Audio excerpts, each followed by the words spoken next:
आज हम आपको जो एक तो एक्सक्लूसिव खबर देंगे कि पीटीआई के चेयरमैन इमरान खान साहब ने जब अपनी कही हुई एफआईआर दर्ज करवाने की कोशिश की तो उनके साथ थाने में क्या हुआ, ये बहुत ही मजे की स्टोरी है और आपको बताएगी हैसियत पीटीआई की और किस तरह से घबराए हुए हैं। और इसके अलावा हम आपको ये भी बताएंगे कि जो इमरान खान साहब ने इल्ज़ामात लगाए हैं जो कि बड़े संगीन हैं DGC major general Faisal Naseer पर, जो आईएसआई में डीजीसी हैं, उनके बाद जो एक तो आईएसपीआर ने एक ऑफिशियली रद्द-ए-अमल दिया है फौज के इदारे ने, उसके अंदर क्या बात है वो भी बताएंगे। लेकिन फौज का इदारा अब अपने मेजर जनरल के बारे में क्या सोच रखता है और ये मेजर जनरल फैसल नसीर को क्यों निशाना बनाया गया, ये भी हम आपको बताएंगे कि इमरान खान साहब को जो बात हो रही है कि उनको हैंडलर का इशारा है कि मेजर जनरल फैसल नसीर को निशाना बनाओ, वो भी आपको बताएंगे। तो चलिए, आपको हम अब इमरान खान साहब को पता है फ्रस्ट्रेट हुए हैं। हालात ये है कि उन्होंने जो काबीना की कल मीटिंग हुई पंजाब में, वहां पर पीटीआई के लोगों ने कहा एफआईआर काटें। जो सीएम पंजाब से चौधरी परवेज लाई, उन्होंने कहा कि यार क्या हो गया तुम लोगों को, एक सर्विंग मेजर जनरल का नाम कह रहे हो तुम लोग, मैं एफआईआर में डाल दूं, ये मैं नहीं कर सकता। उस पर बड़ी बहस हुई। उन्होंने कहा यार देखो, जो हमलावर है वो हमने पकड़ लिया हुआ है, हमलावर को जिसने गन बेची वो भी पकड़ लिए हुए, उससे तफ्तीश करवाओ। आईजी पंजाब को बुलवाया गया। पीटीआई ने कहा कि ठीक है जी, अभी एफआईआर ना काटे, करनी काटनी, पहले एक जीआईटी बनाए जो तमाम इन्वेस्टिगेट करे, जीआईटी की रिपोर्ट की बुनियाद पर एफआईआर कटे। उन्होंने कहा कि नहीं भाई, जेआईटी भी बाद में बनती होती है, पहले एफआईआर कटेगी, उसके बाद तहकीकात आगे बढ़ेंगी, फिर अगर किसी का नाम आता तो उसका नाम उसमें शामिल हो जाएगा जिमनियों में। वो उसके ऊपर बड़ी बहस हुई, ले दे हुई।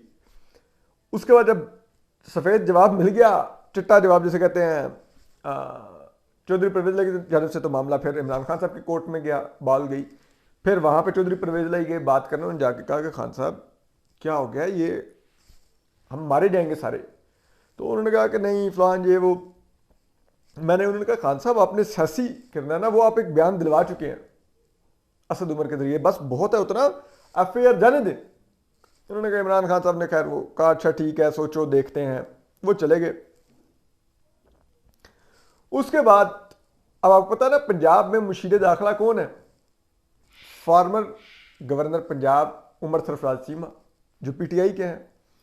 हुआ यह कि खान साहब ने अपने उसको रिश्तेदार को, जो भांजा है जुबैर नियाजी, उसको भेजा कि तुम जाओ थाने वजीराबाद में और उधर एफआईआर दो। वो कहते हैं कि 2 सफ़ों का एक दस्तावेज लेकर वो चला गए दरख्वास्त की, और उसमें मियाँ शहबाज शरीफ साहब का, वज़ीर आज़म साहब का भी नाम था, वज़ीर दाखिला राना सनाउल्लाह साहब का भी नाम था, आईएसआई के DGC major general Faisal Naseer साहब का भी नाम था।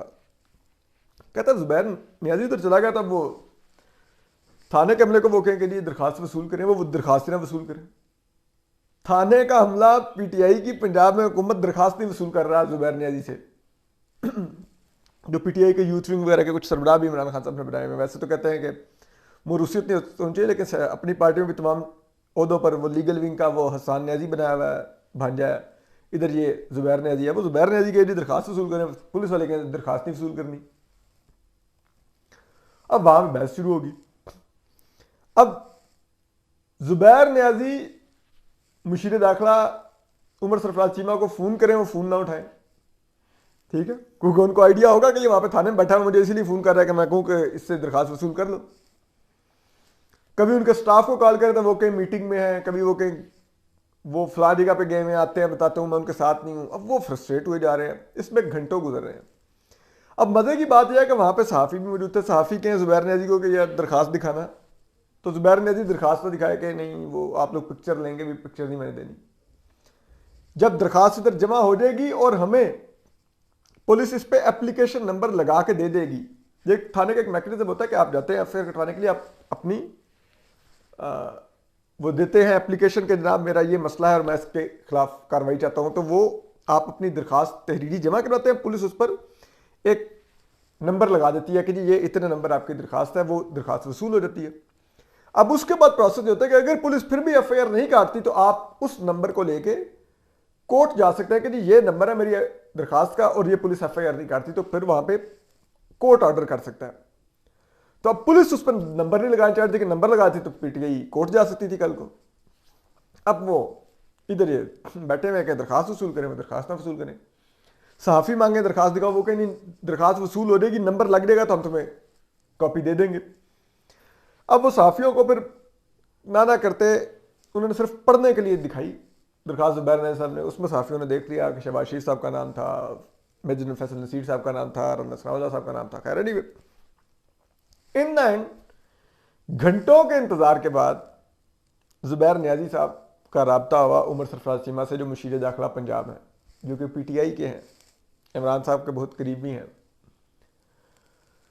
तो वहां मौजूद रहे बताते हैं कि ज़ुबैर नियाज़ी ने बाकायदा उमर सरफराज चीमा पर शाउट किया कि ये हमारे साथ क्या हो रहा है, ये हमारी हुकूमत है कि हमारे पुलिस हमसे दरखास्त नहीं लेती, तुम किस बात के मुशीर दाखिला, और रिजाइन दो तुम अगर तुम ये दरखास्त नहीं वसूल करवा सकते, अगर तुम ये एफआईआर नहीं कटवा सकते अपने पार्टी के चेयरमैन की, उस पर कातलाना हमला हुआ है, तुम एफआईआर नहीं कटवा सक रहे। उन्होंने कहते हैं कि उनको दो चार जराए बताते हैं कि ऐसे अल्फाज भी इस्तेमाल किए जो नाकाबिले इशाअत हैं, लेकिन उमर सरफराज चीमा साहब ने इंतहाई तहम्मुल से वो सब बातचीत सुनी और फिर उन्होंने कहा मैं कुछ करता हूँ, और फ़ोन रख दिया। फिर उमर सरफराज चीमा गायब हो गई और घंटों इंतजार करके फिर बगैर दरखास्त वसूल करवाए, जो कि पुलिस ने नहीं वसूल की, ज़ुबैर नियाज़ी साहब वापस चले गए लाहौर। ये हुआ कल पीटीआई के हालात। अब इससे आगे आने के इमरान खान साहब ने, जो आपको हमने कल के वीलॉग में बता दिया था, बड़े संगीन इल्ज़ाम लगाए अरशद शरीफ के कत्ल के, जो ये शहबाज गिल साहब को नंगा करने के, आज़म स्वाति को नंगा करने के, और इमरान रियाज और इन लोगों को जेल में, चौधरी गुलाम साहब को जेल में डालने के, समी इब्राहिम को और वो जैसे कहते हैं अयाज अमीर को चपेड़े पड़वाने के, इस तमाम इल्ज़ामात और उन्होंने आईएसआई के इदारे पर लगाए और मेजर फैसल नसीर पर लगाए, जो कि डीजीसी हैं आईएसआई में, यानी कि डीजी काउंटर इंटेलिजेंस सॉरी। अब उसके बाद फौज के इदारे ने एक रद्द-ए-अमल दिया, जो एक ऑफिशियल रद्द-ए-अमल था। क्या ऑफिशियल रद्द-ए-अमल था? जो इंटरनल है वो आपको बताते हैं कि क्या रद्द-ए-अमल है। अब उसमें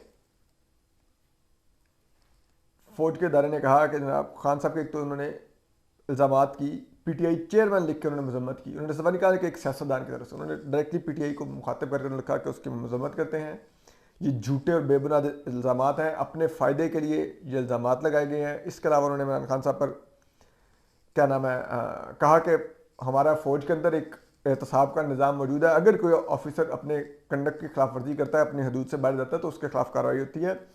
तो ये सब कुछ झूठा है, ऐसी कोई हमारे पास नहीं है, यानी कि उनके पास नहीं होगी एविडेंस, तो बकौल उनके तो वो नहीं है कर रहे कार्रवाई मेजर फैसल नसीर के खिलाफ। और उसके अलावा उन्होंने वफाकी हुकूमत से मुतालबा किया कि ये जो बेबुनियाद इल्ज़ामात लगाकर जो इदारे की तौहीन की गई है, क्योंकि इदारा अपने अफसरान, अपने जवानों और अपने एक एक अहलकार का दिफा करेगा, तो मतलब इनडायरेक्टली वो कह रहे हैं कि हम मेजर फैसल नसीर का दिफा करेंगे, इदारा उनके साथ खड़ा है।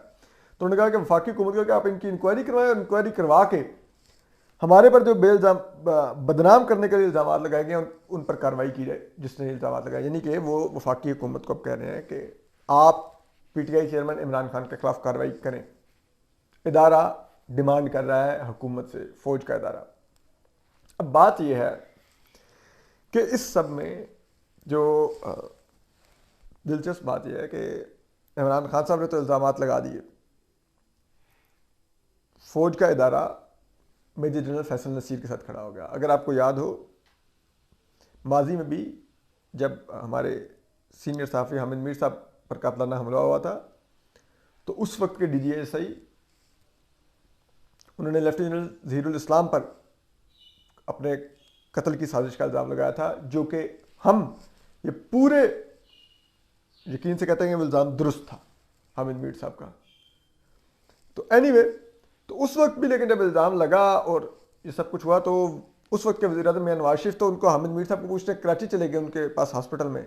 लेकिन जो उस वक्त के आर्मी चीफ थे जनरल राहील शरीफ, वो आईएसआई हेडक्वार्टर चले गए थे टू शो द सॉलिडेरिटी, के फौज अपने डीजीआईएसए के साथ खड़ी हुई है। यहाँ पर भी फौज ने कहा कि वो अपने डीजीसी के साथ खड़ी हुई है।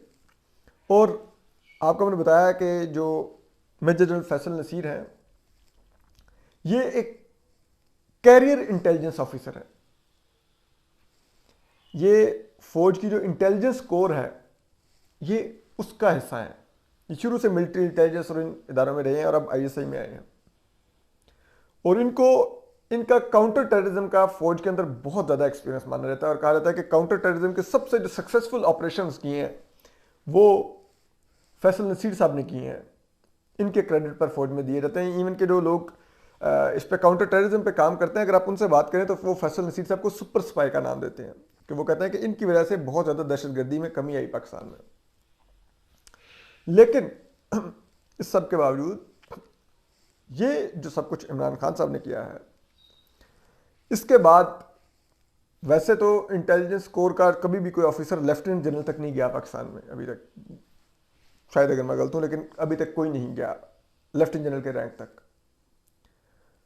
अब ये करके खान साहब ने उनकी एसीआर में एक ऐसे स्टार का इजाफा किया है कि हो सकता है वो कल को अब लेफ्टिनेंट जनरल भी बनेंगे फैसल नसीर साहब। इम्कान है इसका, मतलब 4 साल बाद हो सकता है वो लेफ्टिनेंट जनरल प्रमोट हो जाए। और दूसरी बात यह है कि फौज के इदारे की तरफ से उनको फिर खुसूसी थपकी दी गई है कि it means you are doing the right job, के बहुत तकलीफ हुई है। दूसरी तरफ जो टास्क यानी कि उनके हैं वो उनको बहुत अच्छी तरह से मीट कर रहे हैं, तो ही इमरान खान साहब को ये तमाम तकलीफ हुई है कि उन्होंने उनके नाम लिए हैं और उन पर इतने संगीन इल्ज़ामात लगाए हैं। और अब चीज़ ये है कि इमरान खान साहब ये इल्ज़ामात क्यों लगा रहे हैं।